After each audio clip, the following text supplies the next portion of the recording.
Listen, I need you to understand something right now. My name is Varask, and I am what you would call a military strategist for the Korvath Dominion. Notice I said am, not was, because technically I still hold the rank even though after what happened I spend most of my time in what humans amusingly call early retirement.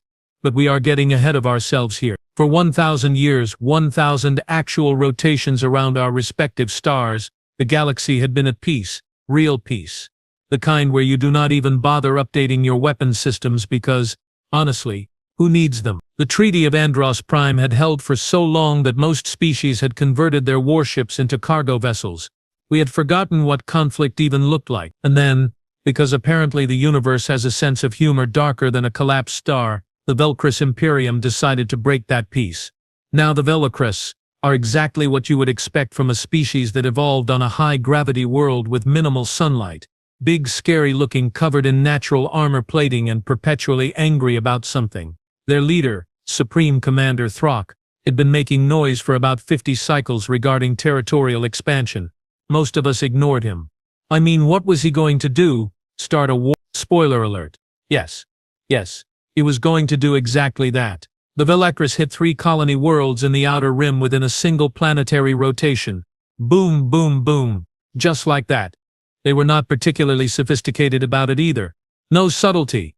No clever strategy. Just overwhelming force applied directly to civilian targets. Standard bully tactics.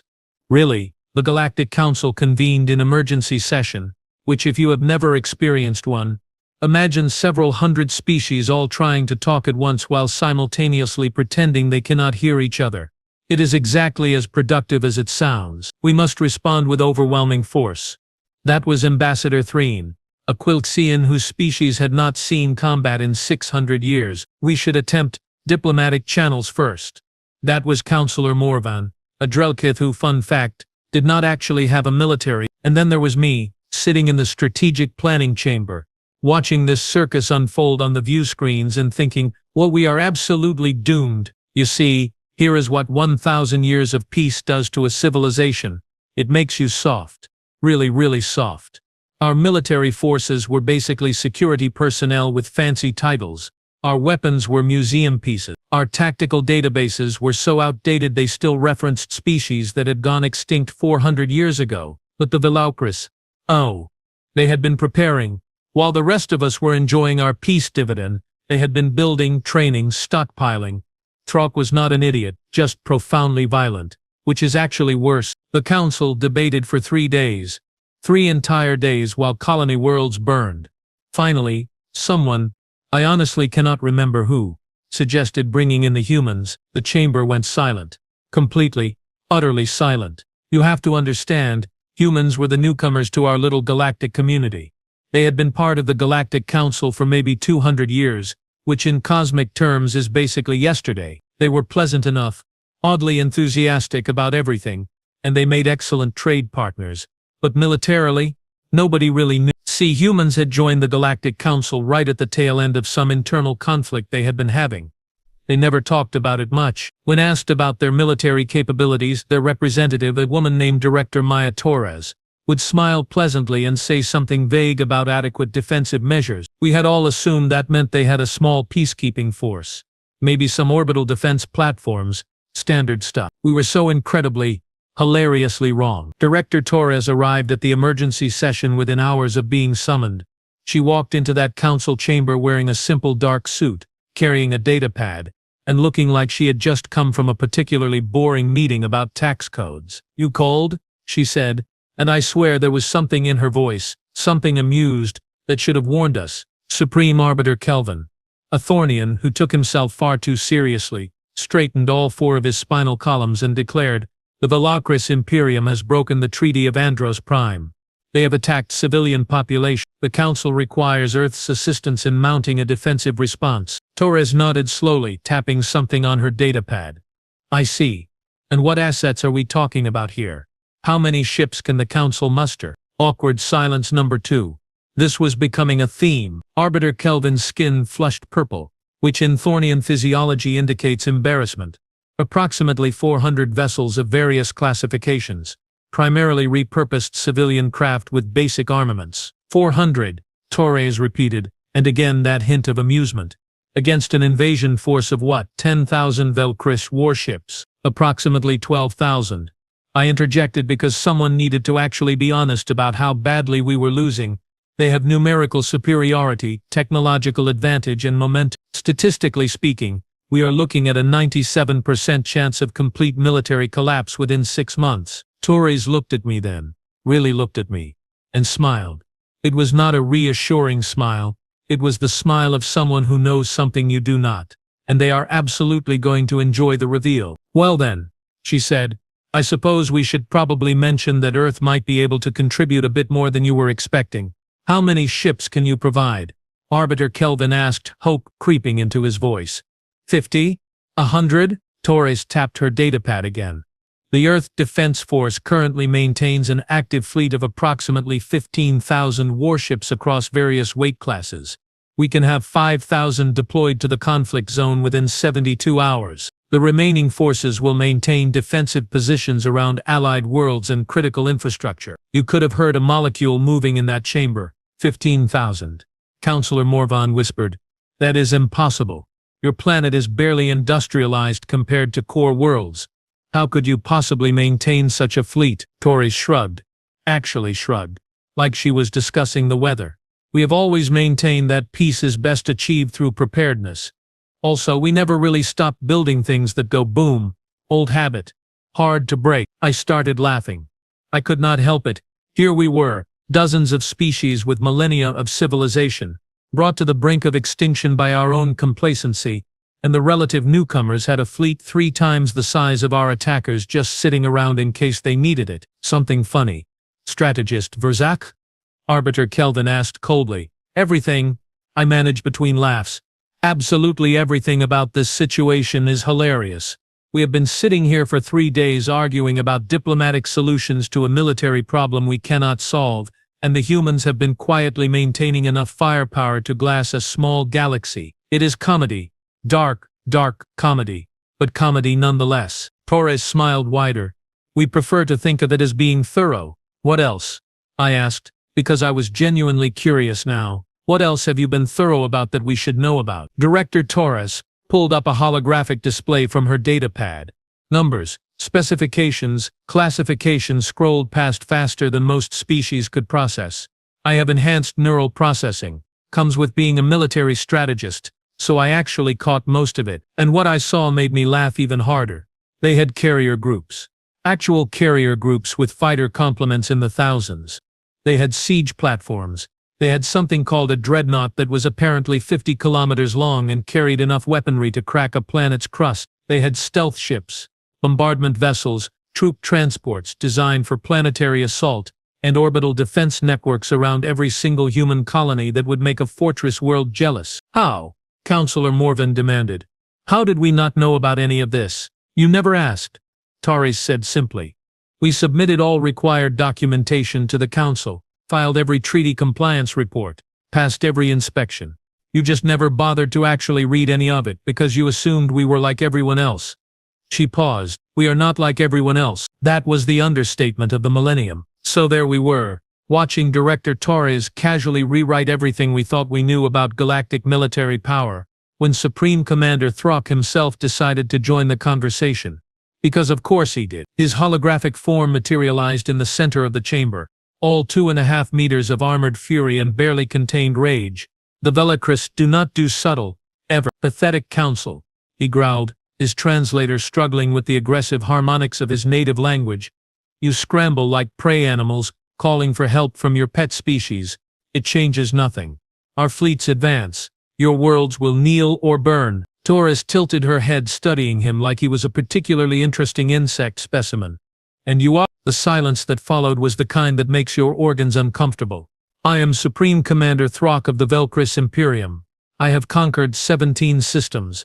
I command the greatest military force this galaxy has seen in 1,000 years. Had, Torres corrected pleasantly. You had the greatest military force. Past tense. Things change quickly in warfare. You are about to get a very educational demonstration of that principle. Throck's armor plates flared. A threat display. You dare mock me, human. Your species is barely civilized. What do you know of true combat? Oh, This was getting good. I leaned forward in my seat, absolutely invested now. Torres smiled, that smile again. The dangerous one.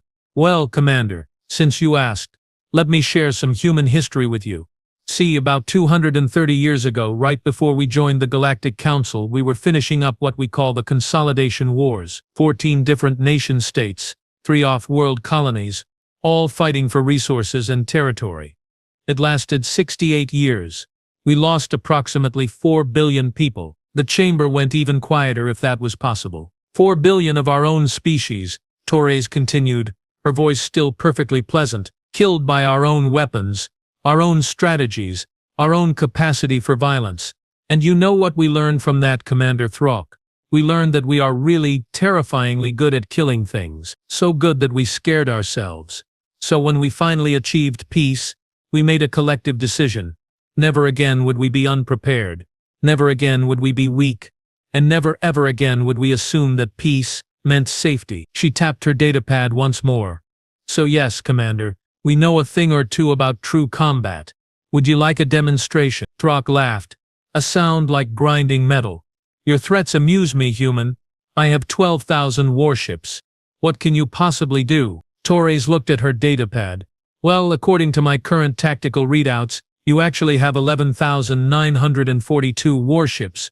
You lost 58 in the last 3 hours. Impossible. We have detected no enemy forces. Correct, Torres said. You have detected no enemy forces. That is kind of the point of stealth technology. Our reconnaissance drones have been mapping your fleet positions since about 20 minutes after you attacked the first colony world. We have targeting solutions on 96% of your vessels. The remaining 4% will be locked in approximately 12 minutes. I watched Throck's expression shift from rage to confusion to something that might have been concern. It was beautiful. You are bluffing, he declared. But there was uncertainty in his voice now. Torres shrugged. Only one way to find out. Fire. Nothing happened in the council chamber, but on the tactical displays on every single screen showing fleet positions and strategic readouts, chaos erupted, and I mean erupt. Velocrest ships started disappearing. Not exploding. Not broadcasting distress signals, just gone, removed from sensors, from communications, from existence. One after another, faster than our tracking systems could register. What are you doing? Throck roared. What is happening to my fleet? Mass driver strikes from stealth platforms, Torres explained, like she was teaching a class. Accelerated tungsten rods, 0.99 the speed of light, no energy signature until impact. We have had them positioned in your territory for about 6 weeks now. You really should have better sensor coverage on your outer system approaches. 6 weeks. They had been preparing for this for 6 weeks, before Throck had even officially declared war. Impossible, Throck repeated, because apparently that was his favorite word. We control those systems. We would have detected orbital platforms. Who said anything about orbital? Torres asked. They are mobile, small, very good at hiding. You might know them as asteroids, except these asteroids have engines and really big guns. I was laughing again. I could not stop. The humans had weaponized rocks. Of course they had. This is an act of war, Throck bellowed. No, Commander, Torres corrected, her voice dropping several degrees in temperature. What you did to 3 colony worlds full of civilians, that was an act of war. This is an act of response. There is a difference. You started this. We are finishing it. On the displays, Velcrest ships continued to vanish. Hundreds, then thousands. Their formation integrity collapsed. Ships scattered, trying to run, trying to hide, trying to do anything except die. It did not help. Call them off, Throck demanded. I will withdraw. The Imperium will cease hostilities. Oh, now you want to negotiate, Torres said. Interesting timing. But here is the thing, Commander. You attacked civilian targets. You killed approximately 4 million people. Men, women, children. People who had nothing to do with military operations, who were just living their lives, and you did it to make a point, to show strength, to intimidate. She leaned forward, and even through the hologram I could feel the intensity. So here is our point, Commander Throck. Here is our demonstration of strength. You do not get to surrender. Not yet. First you get to watch your invasion fleet die. All of it. Every single ship.